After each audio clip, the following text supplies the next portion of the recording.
Welcome to the Chicago Bears Podcast, a presentation of ESPN Chicago, Chicago's home for sports. Here's your host, Pat, the designer.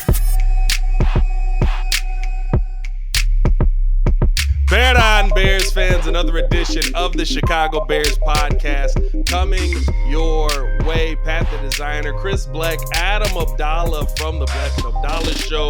Boys, how have you been? Been a while since we all three been on preseason a little bit, right? Yeah. Pre-season. What's up, Pat? I think so, yeah.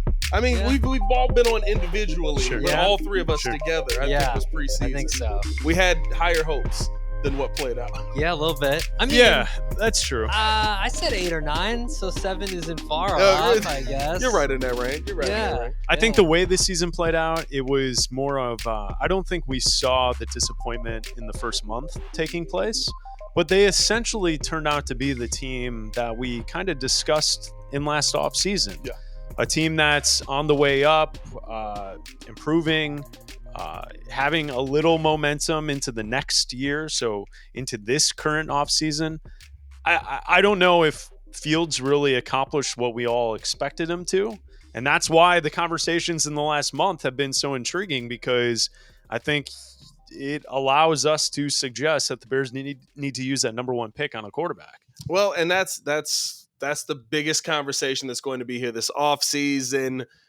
But today is a day where I just needed a little bit of a break from it. And we've all been talking about it, like That's what the a weekend's little for, right? bit of a break. And so I do want to get into an interesting topic that I wanted to bring to this show, kind of our version of what was the PG version? You said Bang, Marry, Kill? I don't know if that's PG. I don't know if that's PG either. But Okay. doing the on the roster, free agency, or draft for a couple of positions on the defensive side of the ball. Want to talk about that. Also unveiling a new segment brought to you by Toyota on the clock, where we're going to talk about an interesting piece that you may or may not want to come away from. You guys, opinions welcome here. Of course, your opinions in the chat. All that and more in today's episode of the Chicago Bears Podcast. Hit that like button, subscribe to the page, leave a 5-star review. Y'all know what to do. All right, boys. We got interesting news last week, and I think I want to say Saturday when everybody ends up getting cut. Eddie Jackson is no longer on this roster. There is an opening at the free safety position that absolutely needs to be filled. And so I ask you guys, what would you do to address this position? It opens up money. You know you're going to pay Jalen Johnson with a portion of that. But you still got about $40 or so million left. Are you looking in free agency? Are you looking in the draft? Or do you feel that player is on the roster already at the free safety? On the roster, what? Elijah Hicks, I believe, is it's probably the guy. Young guy slated in there. Yeah. Played well in limited time, but nothing crazy. No. So the answer is no, not on the roster. Not on the roster. Not on the You're roster. out on the roster not already. On the roster. Yeah, no, not on the roster. I think draft. I think you can draft a safety, third round, if you recoup a second round pick, depending on what you get in the first round, depending on, where the picks between 2 and 8 fall and what you get at 9, or whether you move back and recoup more draft stock, whatever it is. I think you can draft a safety. I think that there's a couple safeties out there. I saw a mock draft today that had the kid out of Georgia as one of the safeties that the Bears could possibly take in the second or third round. Yeah. So I think that position, because of the strength of the defense, that how well they played, and I assume they're going to add more to the defensive line, I think you can draft a safety. Can you risk not going veteran, though? Jaquan Brisker and Jalen Johnson both talked about how having a veteran presence in Bojack when he was healthy back there really made a difference on this defense. I think you can now, because of the names you just listed off are no longer young players. Yeah. I mean, Jalen Johnson has come into his own. Many outlets have said he was the best corner in football last year. He'll get paid or he'll be franchise tagged. We'll find out in the next week how that will play out. I would say with Jaquan and the others, even Tyreek Stevenson, although labeled as a rookie last year, didn't play like a rookie at the end of the year. Mm-hmm. So I don't know how much you need to really worry about going out and getting a vet to fill in for that spot. I would lean towards the idea that the guy's probably on the roster, and you're probably going to just fill. Like, here's how I look at the safety position, especially when you have a guy like Brisker who's already locked in as, like, hopefully a star. Yes. Hopefully, Yeah. star. Pro Bowl votes this year, right? He's had some flashes, some star plays that he's made.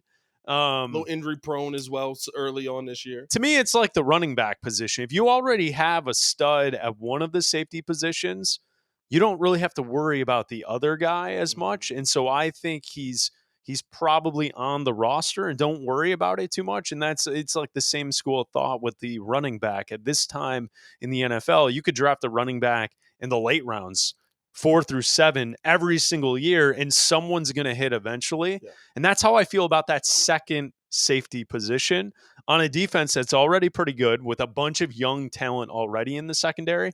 I'm not worried about it at all. I think, quite honestly, it's going to be addition by subtraction. The fact that Eddie Jackson's not out there missing tackles the way he did in the past, or missing coverage. It got ugly. You know, it got ugly at the end. He was never great at it, though. He was such a nice guy, and he wasn't great at it, but he has to make the game-changing highlight plays to make up for not being able to tackle. And unfortunately, there weren't enough of those in this last season. It is what it is. The NFL continues on. He'll probably find a landing spot somewhere. It's just, I think the secondary is so young and producing that I'm not worried about it at all. A moment to defend Eddie Jackson, as I am the only Eddie Jackson defender in the city. I said he was a nice guy. He's a very nice guy. He was awesome. But if you look through the Alabama roster in 2015, the year before he was drafted, and then in 2016, I went through it the other day. Every guy on the 2015 Alabama defense that was a starter was drafted in the first or second round, besides Eddie Jackson.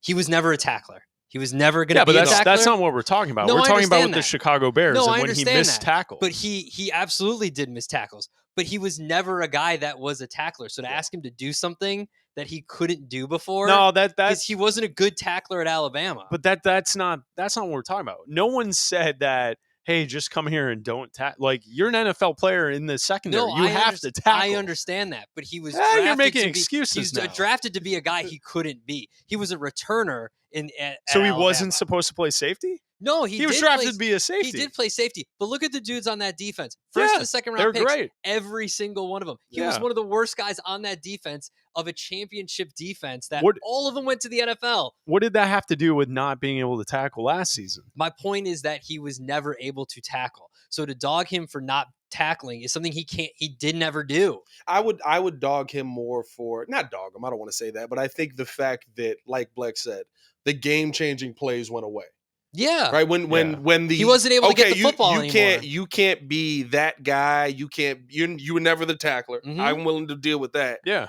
But if you're not the guy that's intercepting the ball and taking him back the other way. Of course not. That's the only thing he was good at. Yeah. That's why he got paid off that 2018 season. Yeah. That's it. But and he was a super ball hawk then. Yeah. Right? Like, he was making game-changing but still whiffed plays. on tackles left and right. He did. For some reason, he always wanted to, like, throw the entire body at the guy. Yeah. Versus like just wrapping him. He's right in front of you. You can kill him, but like kill him with your chest. Try to. Or at least try. You know what I mean? Trip him up at least. Well, let me ask you guys this. With the fiery Bojack conversation, I didn't expect that to get so spicy in here. I didn't know we were I didn't know we were doing that. He didn't tackle. So I guess he gets a pass. I wasn't ready for that. Jackson. I wasn't ready for that. All right. Would you take the opportunity to possibly try and move one of the DBs that you have on this team to safety, maybe a Tyreek Stevenson or even a Terrell Smith, because Ryan Poles has been so good at finding DBs? Okay, so you're saying in this year's draft another corner, move someone or that's just there. Elevate Terrell Smith up. Terrell Smith did a really good job last year in limited time, of course. But right, and that time will come again in this upcoming season where one or two or maybe three. There were times last season where 3 corners were out for the Chicago Bears. You were getting banged. You're right. Up. Smith stepped up. Yeah. Hicks stepped up. They're young players in the secondary really played well. And I think it was specifically, wasn't it the Washington game that they went into and like the entire secondary was injured? Yes. And it was the young players who showed up and they played really well. They're flying around, they're hitting, they're making plays on lazy thrown balls. Like it was good to see.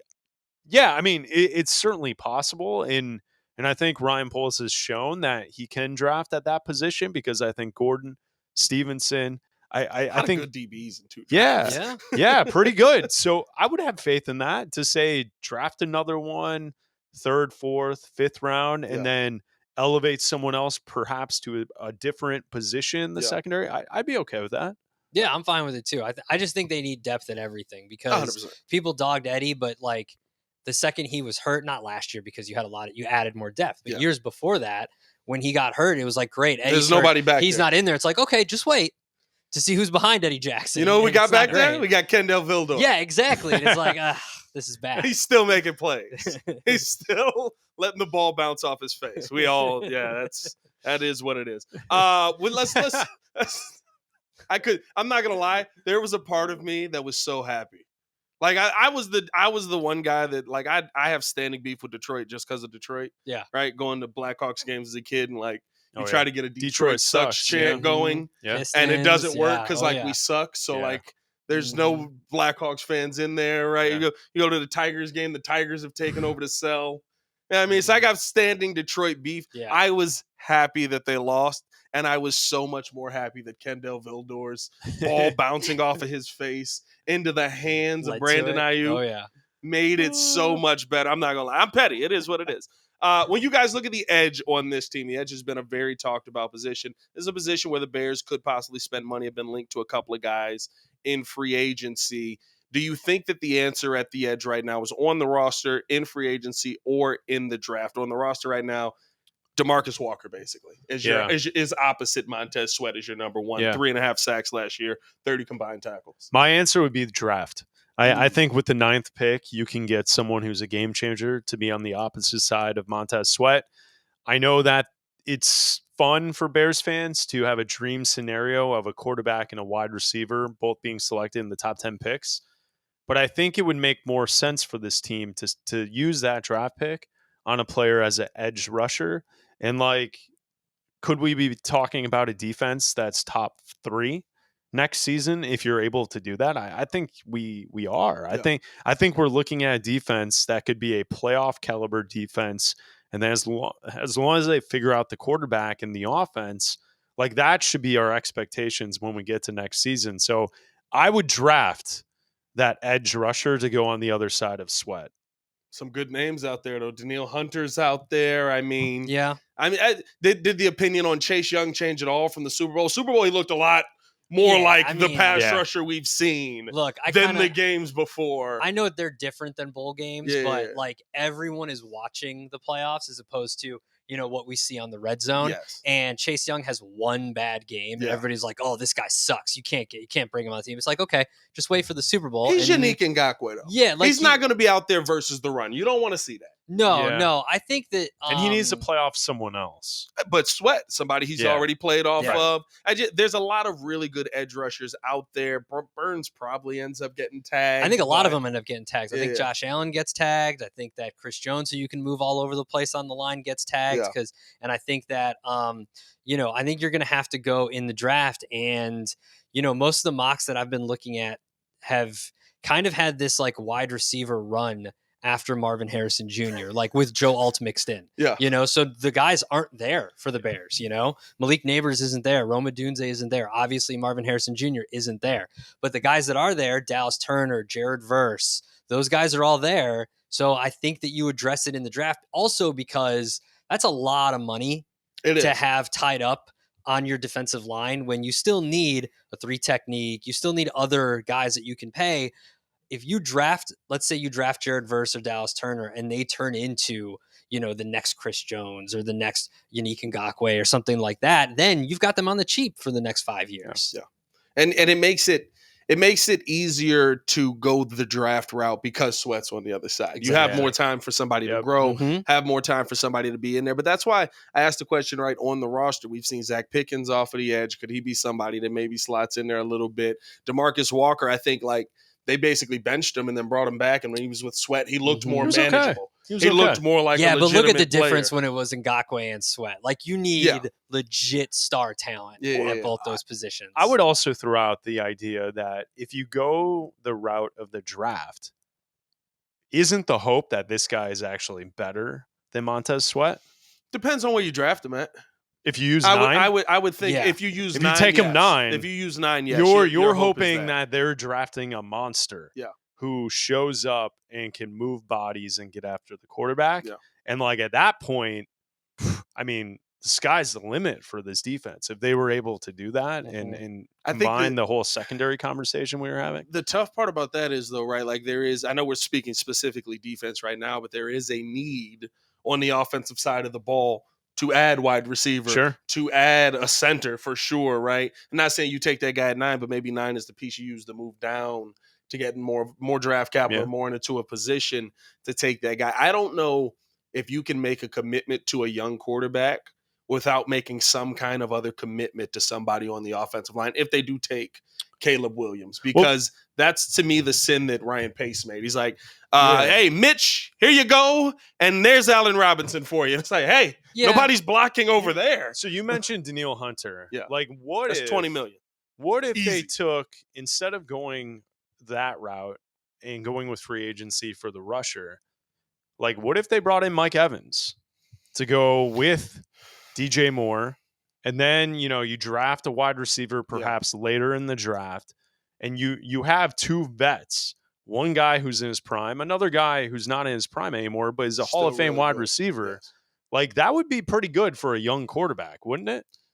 Like, I don't know. I don't know if you have to use that 9th pick on a wide receiver or the assets from that 9th pick. That wide receiver list of guys that are out there right now looks amazing. Oh, yeah, for sure. Then you start going through tag. Yep. And I think Mike Evans is probably one of those tag guys. Justin Jefferson isn't going to be traded in the division, I doubt. Well, yeah, I doubt it. The Vikings, you know what, though? I don't know, because the Vikings do dumb stuff sometimes. Like, sometimes you look at the Vikings and you're like, the only way I could give that player away in the division. The only way I could see him twice a year is now. if Kirk Cousins not on the roster. If they're going full rebuild and Cousins isn't on the roster, maybe. You think they're paying Cousins $90 million for the next 2? I mean, what else are they going to do? He's a good quarterback. I'm not saying he's a bad quarterback. I don't want him to be my quarterback. He's a good quarterback. He's now, body's starting to break down. You see the injury setting in. It's like, this is the time to not give him $90 million. I think that with their first 3 picks, and I say that assuming that they're going to get a 2nd-round pick for Justin Fields, that you have to go quarterback and then wide receiver, edge rusher in any order. Wide receiver, edge rusher, wide receiver, because all the draft experts that I've heard from all say that this draft is deep at 2 positions, tackle and wide receiver. So if you end up getting a higher pick in the first round for Justin, or in the 2nd round, for Justin Fields, then, or if you trade back from 9 and end up, with a 1st-round pick and then a 2nd-round pick, because of that, you can still get talent at wide receiver high in the 2nd round and get guys that are going to produce on day 1 high in the 2nd round and not have to go spend a bunch of money on Mike Evans or T. Higgins or whoever it is. Wide receiver scares me with this team, though, boy. 2 years in the draft, and we've come away with Velus Jones and Tyler Scott. Not to say maybe Tyler Scott. I think Scott. I think Tyler Scott's got. He scares me, though. It has nothing to do with his actual play. It has everything to do with the fact that he wears number 13 and all of his measurables are Johnny Knox's. I'm just like, if he catches every time if he runs through that football and catches that ball, we have a completely different opinion based on Justin one Fields. catch. Yes. Well, of Justin Fields and of Tyler Scott. Let's be real. That's not going to be his number next season. It won't be. No. 13? 13 will be taken. Who's taking 13? 13. Your quarterback. Who you got taking 13? Your quarterback. We just all in. Williams is here. No, I'm just saying. Let's connect the dots. Where else is he going to go? He's going to listen. There could be a 1 behind center. Scott's going to need a new number. If he changes his number, they're all 13s. He's changing it to 1. Unless Caleb goes up to the podium with Goodell and thinks that that's his jersey number now. Oh, 1? That's my jersey number now. Okay, cool. Thanks, guys. Scott's going to need a new number. There'll be a nice. So we'll feel better about it next year. Yeah. There'll be a nice check in Tyler's. Maybe a good Venmo payment in Tyler Scott's future for that. I've heard Caleb gifts well. Yeah, I heard he gifts well. He's already got the money. He's getting $4 million a year. All right. Before we get into the final position here, we do have to take a second to acknowledge our sponsors. A new segment that we're adding to the Chicago Bears podcast. where you're on the clock. This is the segment where you get to become the GM of the Chicago Bears during the road to the draft, which is brought to you by Toyota. Let's go places. So, Bleck Abdalla, for the next 5 minutes, you get to be the GM. Okay. Who's the one defensive player that you believe the Chicago Bears have to come away with in the draft? You're on the clock right now. At 25 minutes, the pick goes in. I don't know if we can legally use the music, so I'm just gonna go doon da da doon doon doon. I mean, we're ESPN. We can use the music. Can we legally use it? I don't know if we can get away with it on YouTube. So. I have no idea. I don't know. Maybe they're not watching. I think it's like Mickey now. It's free. It's free market. YouTube overlords. They're not watching. Yeah. Just our Bears fans are watching. I know who we're under it. But I'm biased. Who do you want? I want Dallas Turner. He's coming out. Okay. I want Dallas Turner. The debate is between Dallas Turner and Jared Verse, right? Yeah. That's what, if we're in the draft room, we're sitting here, we're looking we have a beautiful Toyota right next to us. Yes. We're trying to make this decision in our draft room that has a car.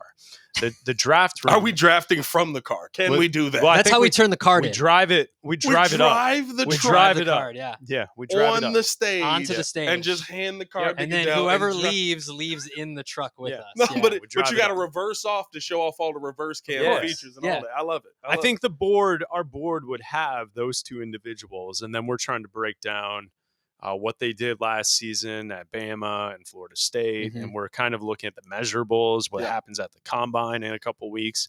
Like, that's what the discussion would be. If we're staying defense, it's between those two players. Yeah, I think that, I mean, I watched more Dallas Turner than I did Jared Verse because I watched every Alabama game the last few years, and I've seen every snap of Dallas Turner. And I think that he's a guy kind of, like, I don't want to say he's not Will Anderson, but he's a guy that he's a game wrecker.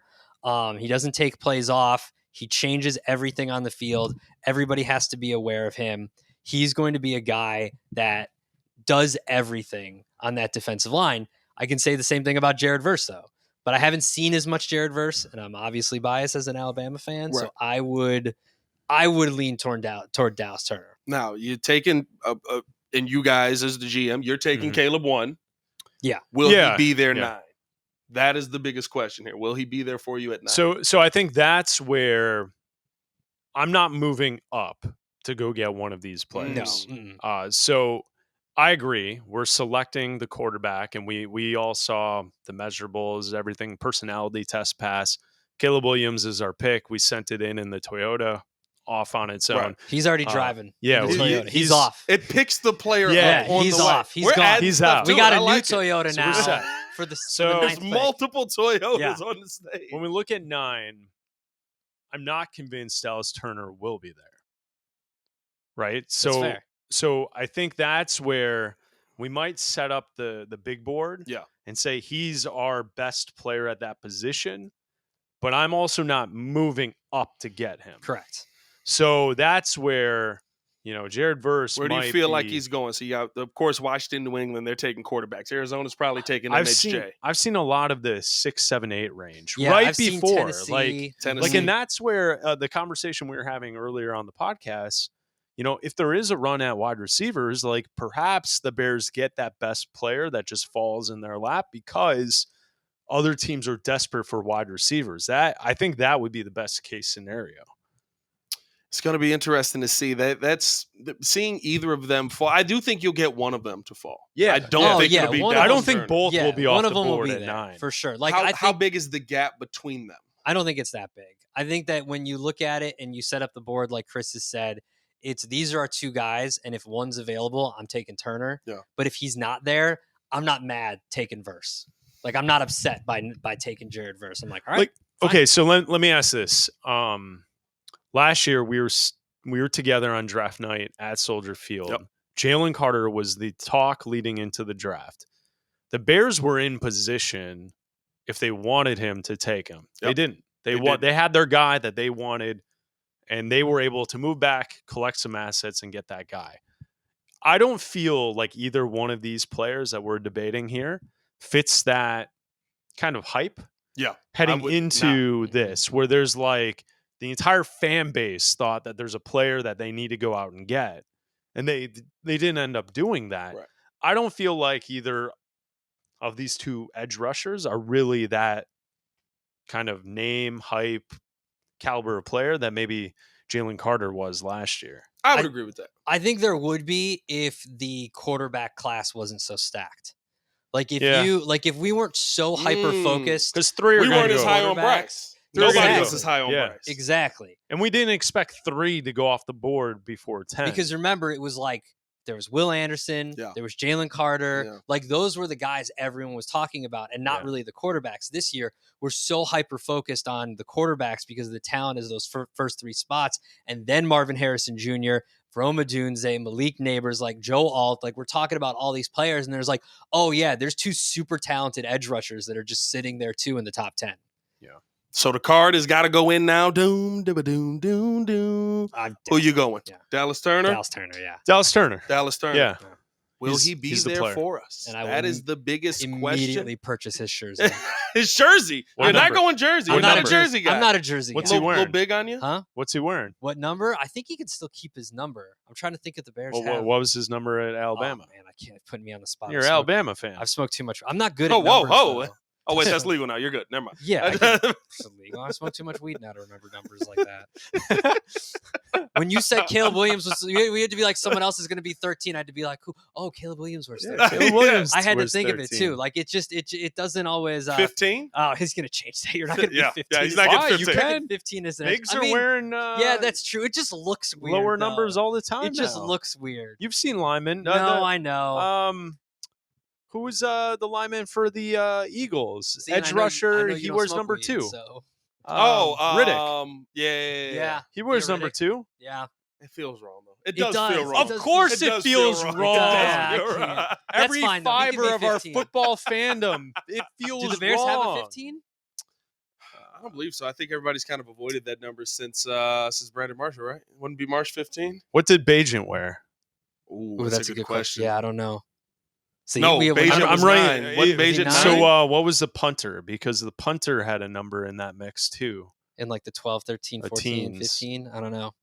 See, you guys are getting on me for remembering. I didn't numbers. even give him a name. I just said, You what's said the punter. the punter wear? The punter has no name. Chris said, what number does Brad Maynard wear again? Who's the guy that's got a leg but not quite enough? Who's that guy? Who's that guy? Every time he punts it, you go, In all the All Bears right. social media, he's always smiling. Yeah. He seems like a very friendly guy. I'm You not would be gonna too, lie. man, if you were a punter getting that kind of money. The funniest thing was, as I was doing prep for this show, of course, you go to Google, you just type in Chicago Bears, see what the new news and stuff is, and they've got the 4 pictures on the side. The punter is one of the pictures. Hey, What's man. going on Sometimes with the punter? He's like looking up, smiling. With a nice smile. Like he just Hey. hit a great one. Always a hey, nice we're Bears smile. fans. Sometimes that's the best offense you got. All right. Man. God. Ladies and gentlemen, that was the road to the draft. On the clock, brought to you by Toyota. Let's go places. The funniest thing that I had happen to me was I'm teaching my daughter all the football things. Mhm. So like I figure start with the penalties, hand gestures, Sure. very easy. And so I was doing the watch party for one of them, and she was there. And so I was like, oh, do holding. And she does it. And I was like, do pass interference. She does it. And somebody in the comments goes, just like a Bears fan, teach her all the penalties that they're going to call on us first. Yep. I was like, dang. Yeah. A lot That of one hold. hurt. What's false Delay a start? game. What's What's false false start? start? False She's start. got false start down. Yeah. She's got false start down. Let's get back into this. Let's finish it out with this question here. We've been talking about on the roster, through the draft, or free agency. The biggest question on this defense, the linchpin of this defense, is the 3 technique position. Now, we just said we'd go get Dallas Turner in the draft. Yeah. Mhm. Are you going young on the roster already, young in the draft, or one of these proven free agents who Chris Jones may not be going anywhere in his mind, but he's got to get paid a lot of money to stay there, like a ridiculous amount of money. So they had this weird thing in his contract where they could pick up an option. It doesn't guarantee another year, but it gave them the option to franchise him. So they can now franchise him. But isn't it $33 million? Yeah. But I mean, he's one of the You gonna best, give him 33 for a year? He's one of the best defenders in the league. You're basically saying run it back. You want to no win receivers. 3? You want to win 3 in a row? Or you're going to get Darnell Mooney. Darnell Mooney's a chief. You're going to get Darnell Mooney. Darnell Mooney's a chief. You got that one down. Darnell Mooney. I've been saying it all year. Darnell Mooney's going to make a great chief. He's going to be an amazing chief. That's tough. It's going to be tough to see him go out there and all of a sudden look like an amazing wide yeah. receiver again. When literally, I'm not going to lie, that to me was politics. Everybody's like, Justin didn't hit him. Their sync was off. It was like, well, all the targets he used to get, for some reason, we just started giving to Tyler Scott. Yeah. That was Darnell Mooney the season before, running down the left side wide open because of good footwork at the front. Like, it got a little weird there. I think it's also different when you are the number one guy and then they bring in a real number one. I mean, I'm not trying to diss Darnell Mooney. DJ Moore is a much better receiver. DJ Moore is a legit number one. Darnell Mooney receiver. never played like a number one. Darnell Mooney was a number one on a bad team. Okay, 2. Yeah. 3. So I mean, your role changes, and that's where I think when we were all sitting there going, maybe it can be Tyler Lockett. Yeah, just because of size and space and stuff. Like, it's probably not a great place. The problem is Lockett catches everything within like a 5-yard radius. It was that would have won a lot more games for Justin Fields. My answer would be, I think you could spend some money on the defensive interior position. You got a young man on the roster too. Second round pick. You do. Javon Dexter. But Dexter needs to prove something. Yeah. I mean, he played better late in the season. But coming into this year's training camp, like he's going to be a player that when we get together at Hallis Hall and training camp starting up, that there's going to be a target on his back as from the fan base saying like you now need to prove it. Yeah. You be a starter, be a player that makes a difference. Change. Keep that momentum going. He did get better at the end of the year. He did. Montez Sweat showed up. Everybody got better. Yeah, absolutely. But think about it. A player who's drafted in his second year, like you need to start showing something because the NFL, you don't get forever to develop. Yeah. And that's where you're either drafting or I think you could spend some money on the interiors portion of the line, especially if you're going with the draft on the edge. And you're going drafting a bunch of other spots. I think that's where you could spend a little cash. I'd love to get the name that pops up to me that I think is probably more attainable is Justin Madubuike from Baltimore. He's the name that stands out to me as more of a actual possible get for the Bears. They're up against it too, aren't they? Their cap space. I don't think they have a lot of cap space. That's why you don't pay off ball linebackers that much money. But what are you gonna do? I mean, we got the 2-for-1 with that one. But they have their quarterback, so I think they got their quarterback. It makes a difference. That's the thing, right? Like, shout out Roquan. We can only think of 1 or 2 names that you could pay to bring them in, and I still think that while we all believe, and Chris and I feel this way, that this team, if they draft Caleb Williams and, draft accordingly in the first and second round, that this team can be a playoff team. Yes. Right? You have to be. You only have to be, or people here's the thing, not here. I agree with that. I'm sorry. Yeah, Caleb Williams, you're taking Caleb Williams to replace Justin Fields, who, yes, a lot of different opinions. Yeah. But Justin Fields has put you in a lot of positions to win games. For sure. You cannot come out of this season losing more than 6 games. If you address that position, if you address the other positions, let's say you pay a wide receiver. Let's say they pay Mike Evans, right? They end up drafting a wide receiver later, maybe in the second round or the third round. They draft Jared Verse or Dallas Turner like we want them to.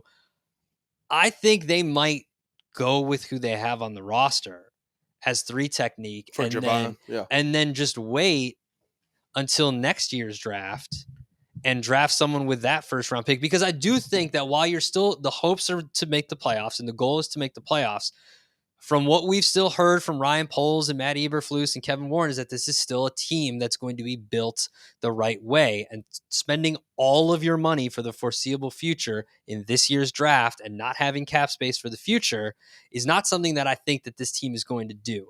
I still think that they slow play some positions, and they believe if they have, Sweat and insert other defensive end here, you've got 2 great linebackers that played really well. Your corners are good. Your safeties are decent. This defense without a 3 technique was a top 10 defense last year. That if you add, you can still be good and compete, and you just slowly add through the draft, and eventually you've got all these great players, and you didn't spend a ton of money because you were financially savvy with what you did. That's how you create those teams that go on those waves, right? How the Chiefs just won the Super Bowl this year is different than we've ever seen them win the Super Bowl before. Yeah, Pat Mahomes gets it done in the end, but Chris Jones is the reason. Yeah, but their defense. Bowl. Exactly. I would throw out there, you mentioned Caleb Williams and like the expectation for this team if they go that route. My opinion is the exact same if they decide not to go with Williams and they draft Drake May. See what I'm saying? Like if any decision you make, whoever they take at number 1, if it's a quarterback, I still think this team should make the playoffs next season. They should still make the playoffs. And if they trade the pick and keep Justin, they should still make the playoffs. Like I don't. That is to me. You kept Matt Eberflus. That tells me, which I think most of us would disagree with, but you saw enough improvement in this team. It's go time. That you believe next year's the year. We can't move on from it. For sure. So can't change. I guess my point is, whoever you decide is the quarterback of the future, you're not drafting them saying, well, he's got 4 or 5 years to figure it out. No. You're drafting him. He will be starting week 1. And it's go time. Well, whoever you think that is, he may have 4 or 5 years to figure it out. Yeah, but with the coaching staff team, will not. Right. But like, this is not going to be a scenario where it's a wait and see. Maybe he gets hot. Yeah. Like this is not the same approach heading into a season that the Texans had last year. The Texans were a complete surprise. They were ripping down the roster, new head coach, let's figure it out, and then they were good. This is whoever you draft at number 1 is hopefully an improvement on what you were previously getting at quarterback and in the offense. And so, therefore, your team overall should be better. It's go time. Yeah. No, I think the quarterback conversation now, it's almost independent of the coaching staff. Yeah. Because they can't go backwards. No. They can't. Yeah, like, I get it. Shane Waldron's new. He's got to develop the quarterback, and he's got to build that rapport. You can't go that way, though. You can't even. I don't think you can stay the same. I think you have to win more than 7 games. I think you have to. Yeah. I think you have to be at a minimum a 9-win football team next season. Wild card and team. if you don't make the playoffs, it's because of like you had a game in there where the quarterback got hurt. Well, it's because the Packers and the Lions both won 12 to 13 games, right? 100%. I would say wild card team, and you can't look like you looked against the Packers again. No. I mean, from what we've always been told, the McCaskey family and what they value those Packers games, as Matt Eberflus and his job security, you can't look the way this team looked in those 2 Packers games to bookend last season continuously. He hasn't beat him yet, has he? Well, I would say that you can't. No, I would say you can't even look the way you did against the Chiefs. Like, there's no more getting blown out. Yeah, you've got this defense. There's a game of listen, that, I think that comes and goes. No, I'm not worried about that. See, I don't think with the way like this the defense, Lions got blown out last year I know, by but the Ravens. The way this defense. Yeah, oh, sure. I'm not saying it's not going to happen, but you can't be completely out of games at the end of the first quarter. Yes. Well, yeah. I think a better way to say what you're saying is you can't be unprepared. Yeah. Yes. Both Packers games last year felt unprepared. Yes. Right. The Chiefs game felt unprepared. Yeah. Denver felt the most prepared you were. Chargers on the road. The Chargers. Yeah. You just it literally looks That's like what I mean. Hey, we're going into this game. All right, we're going to do what we did last week because it worked. Except we're not going to do any of that. We're not going to utilize any of that stuff, even though that worked. It's going to be an interesting offseason, man. We got 2 more months just about of probably Caleb Williams versus Justin Fields talk here. I'm here for it. I want all of it. You want all of it? I love it. I think we have 3 weeks. Yeah? I think we have 3. He traded the pick last year 10 days after the Combine. Okay. Well, the Combine's next week. Yeah, so Combine's next week. 3 weeks. I think we might have it into this conversation. Here, let's predict. Either he'll get moved or there will be strong rumors suggesting that there are places and teams trying to position to get Justin Fields. I think that'll happen next week. We already got Albert Breer dropping the teams at the Senior Bowl. Yeah. We're trying to see what it's going to take to get Justin Fields out of there. Dan Graziano said today that he thinks that this happens at the Combine. You can't officially make a deal at the Combine, but as soon as you can, these conversations will be had next week at the Combine, and then as soon as they can, they will move him. Yeah. Can't wait. I like Justin. It's going to be tough. Yeah, listen, it's going to be tough. No, listen, here's the thing. He's a great guy. Here's the thing. Nobody doesn't like Justin. That's not the conversation. Nobody doesn't like Justin. Yes. He's a great person. He's a great leader. He's great at everything. But he hasn't shown enough to not take Caleb Williams. Because even if Caleb Williams comes in and has the exact same stats that Justin Fields did this year, that Fields did last year, all you're doing is resetting your financials. That's all you're doing. Well, he's got to have better stats because Justin missed 4 games. I guess the one thing that, but even if the you one thing I average it out, he yes. still would have only had 3,200 yards. Yeah. Like, that's not good enough. Yeah. He multiple times last year, he was playing quarterback in the backfield in quicksand. Yes. Mm-hmm. Something breaks down the process, going through the progressions, whatever it is, blitzes being picked up, something breaks down. He doesn't make quick decisions. You can't do that. I would love to see. Can't do it. I would love to see what Shane would change with Justin.